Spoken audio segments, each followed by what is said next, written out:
నమస్తే సార్. నమస్తే అమ్మా. ఈ ఊరు ఏం పేరు? ధవళేశ్వరం నుంచి వచ్చాను సార్. నా పేరు బాల వెంకటలక్ష్మి. ఓకే.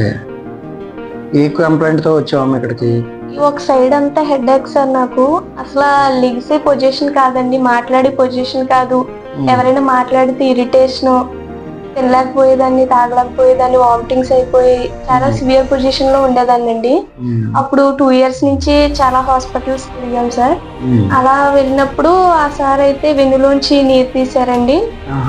తీసాక కూడా ఇంకా ఎక్కువైపోయిందండి, నాకు తగ్గలేదు. తగ్గుతుంది అన్నారు కానీ అప్పుడైతే వెన్నులో స్టంట్ వేసి చిన్న ఆపరేషన్ సర్జరీలా చేయాలని చెప్పారండి. 2 lakhs పైనే అవుతుందని చెప్పారండి అమౌంట్ అయితే. ఆపరేషన్ కదా, నా ఏజ్ ఏమో 22 సార్. ఆపరేషన్ అనేసి మా ఇంట్లో వాళ్ళందరూ భయపడి, ఇలా మా మావయ్య ఫిజియోథెరపీ డాక్టర్ శంకర్ గారి చేత తెలిసిందండి మాకు ఇలా మీ గురించి. వచ్చిన తర్వాత ఎంత కాలానికి నీకు రికవరీ కనిపించింది?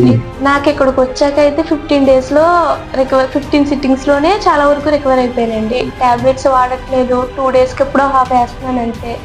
ఓ రోజుకు 10 నుంచి 2 daysకి ఒక హాఫ్ లోకి వచ్చాను. చాలా వరకు రికవర్ అయిపోయింది, చాలా తగ్గిపోయింది. Thank you sir. నా లైఫ్ చాలా హ్యాపీగా ఉందండి.